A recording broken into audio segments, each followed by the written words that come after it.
제오장 속도 변화로 인한 효율성. 라틴어에서 유래된 템포라는 단어는 정확한 한국어 대응어가 없지만 움직임의 속도를 뜻하며 주로 음악과 음성 예술에서 사용된다.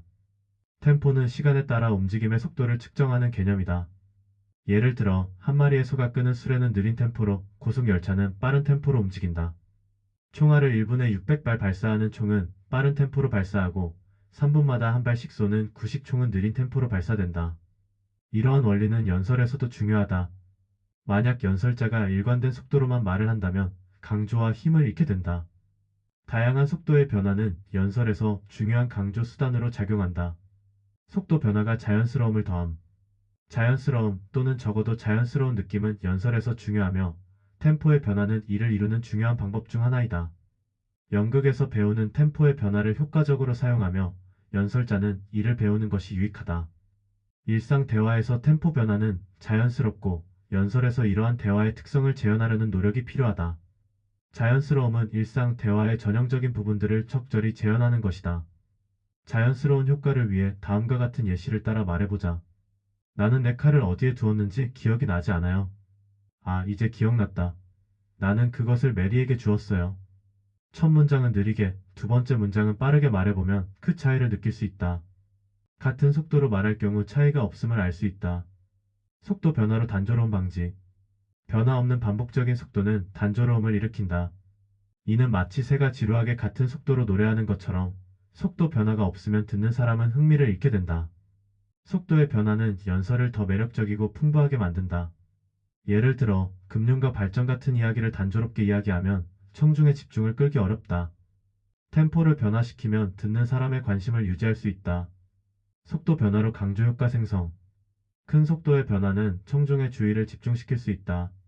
예를 들어 연설 중 특정 부분을 빠르거나 느리게 말함으로써 중요한 부분을 강조할 수 있다. 갑작스러운 속도 변화는 청중에게 강렬한 인상을 남길 수 있다. 연극에서나 연설에서 이와 같은 효과를 활용하면 주목을 끌 수 있다. 중요한 점은 감정의 강도와 속도의 변화가 일치해야 한다는 것이다.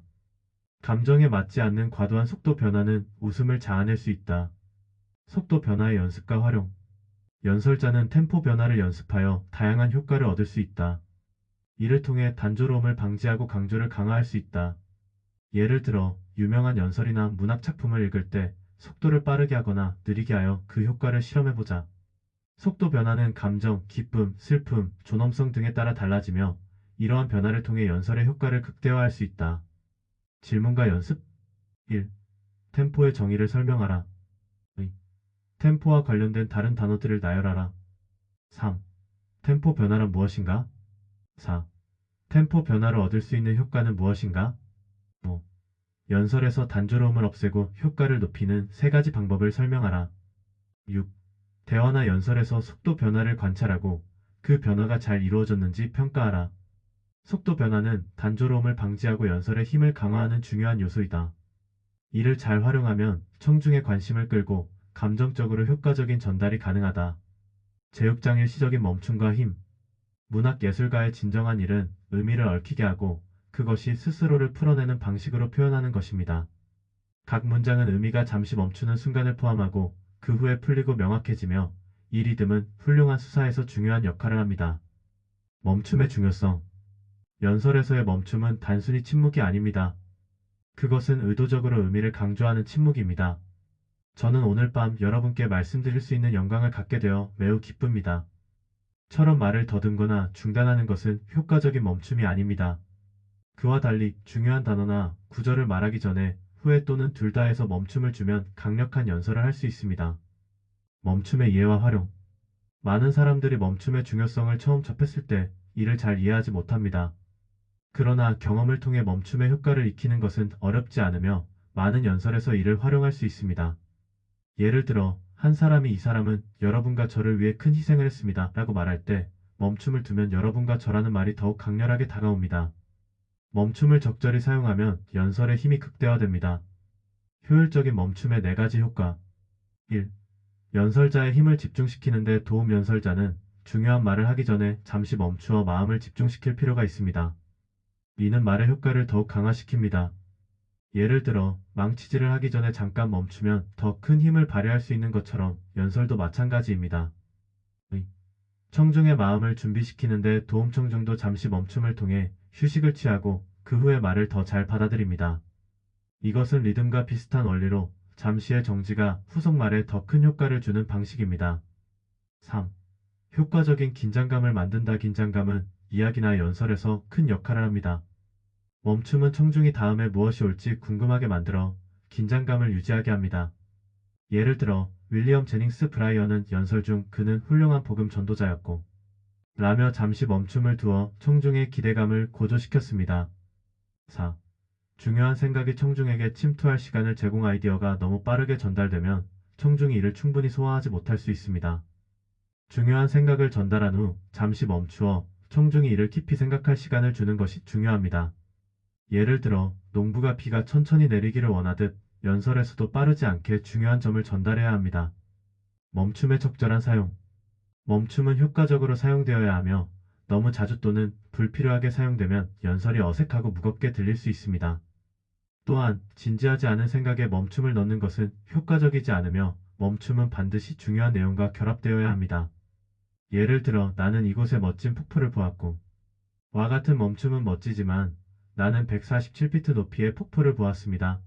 처럼 맥락에 맞는 중요한 아이디어와 결합되어야 합니다. 결론. 멈춤은 연설에서 중요한 요소이며 이를 통해 연설의 힘을 극대화할 수 있습니다. 그러나 멈춤을 남용하지 않고 적절한 위치에서 적절한 길이로 사용하는 것이 중요합니다. 이를 통해 청중과의 연결이 강화되고 메시지가 더 효과적으로 전달될 수 있습니다. 제7장 억양을 통한 효율성. 윌리엄 카우퍼의 더 태스크에서 발췌한 구절은 마을 종소리의 억양이 어떻게 기억을 자극하고 감정을 표현하는지를 설명한다. 이처럼 억양은 말의 의미를 풍부하게 만들고 감정과 지적인 내용 간의 관계를 드러낸다. 허버트 스펜서는 억양은 지성의 명제에 대한 감정의 주석이라고 말하며 억양이 우리의 의미를 어떻게 더 정확하게 전달하는지 강조한다.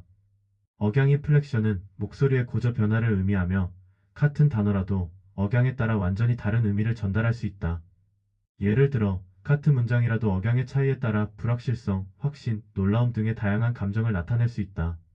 억양은 단어 내에서의 고저 변화로 더 섬세하고 정밀한 의미를 전달하며 이는 외국어를 배울 때 마지막으로 익히게 되는 부분이기도 하다. 억양이 부족하면 말은 단조롭고 무미건조하게 들린다. 억양의 종류는 크게 두 가지, 상승 억양 라이징과 하강 억양 팔링이다. 이 두 억양이 다양한 방식으로 조합될 수 있으며 이로 인해 의미의 세부적인 변화를 만들어낼 수 있다.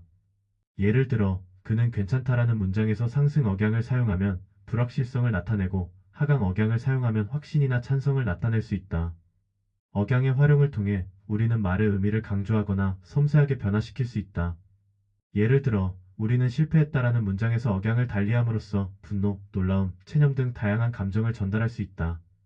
또한 어조의 차이는 우리가 말하는 상황이나 관계에 따라 다르게 나타날 수 있다. 억양의 연습은 주로 내면의 감정을 목소리로 표현하는 훈련이며 다양한 문장을 반복해서 읽고 그 억양을 바꾸어 봄으로써 자신만의 음성 표현을 훈련할 수 있다.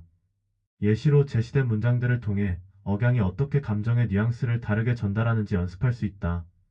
예를 들어 나는 즐거운 시간을 보냈다라는 문장을 가벼운 느낌과 진지한 느낌으로 나누어 읽어보면 억양의 차이를 확실히 알 수 있다. 억양을 과도하게 사용하면 부자연스러움이 생길 수 있다. 너무 많은 억양은 말의 진지함을 방해하고 인위적으로 들리게 만들 수 있다. 따라서 억양을 잘 활용하는 것은 중요하지만 자연스러움을 유지하는 것이 가장 중요하다. 문제와 연습 1. 억양, 변조, 강조 등 다양한 개념을 정의하고 각 개념의 의미를 설명한다. 2. 말의 단조로움을 없애고 효과적인 의사소통을 위해 어떤 방법을 사용할 수 있는지 생각한다. 3. 상승 억양과 하강 억양이 각각 어떤 감정이나 상태를 나타내는지 구체적으로 나열한다. 4. 다양한 감정을 표현하기 위한 억양의 사용 방법을 연습한다.